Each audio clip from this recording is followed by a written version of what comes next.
people have been killed in religious wars than in any other kind of war.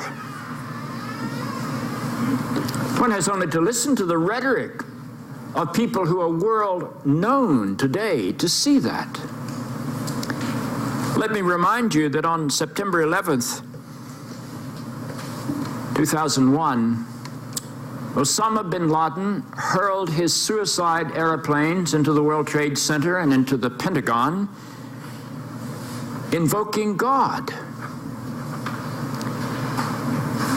Let me remind you that George W. Bush invoked God when he began the Iraq War, hurling his missiles and his bombers on the people of Iraq. An estimated 100,000 Iraqis died in that war, of course fought in the name of God. And every day you read newspaper stories where Palestinians, in the name of God, strap dynamite around their waist and go into Jewish restaurants or Jewish buses, killing themselves and anyone else who is hapless enough to be in that location. And not to be outdone, Jewish people invoke God when they send their tanks into the Gaza Strip or into the West Bank, smashing the homes of would-be terrorists. One is only to go to Ireland, where you can find Catholics who invoke God while they kill Protestants. And not to be outdone, Protestants invoke God when they kill Catholics. Have you ever wondered what kind of religion it is that produces this kind of behavior? This kind of manifestation of what it means to be part of a people of God? Well, the answer is quite clear.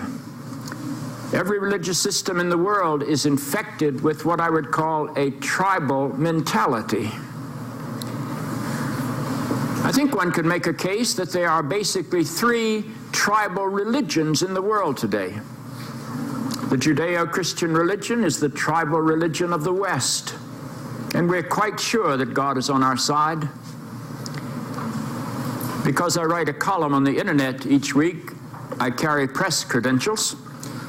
And with press credentials, I was able to attend the nominating conventions of our respective parties.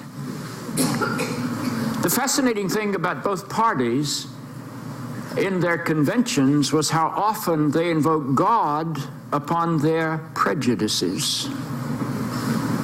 Every speech in both parties indiscriminately ended with "God bless America." I wasn't sure whether it was a command or a prayer. And then certain politicians were a little bit more tribal than that. Senator Boxer of California only wanted God to bless California. And Senator Hatch of Utah only wanted God to bless Utah.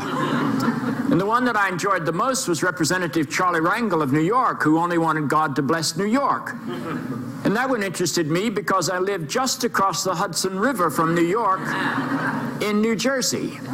And I could see the blessing of God invoked by Charlie Rangel covering all of New York and then coming to a screeching halt at the Hudson River lest it bless an infidel. When you think about it, that's a strange mentality.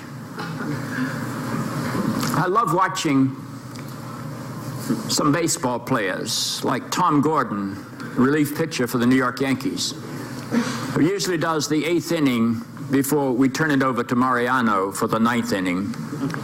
And if he succeeds in getting all of his outs out, he comes off the mound pointing to God, because clearly God hates the Red Sox.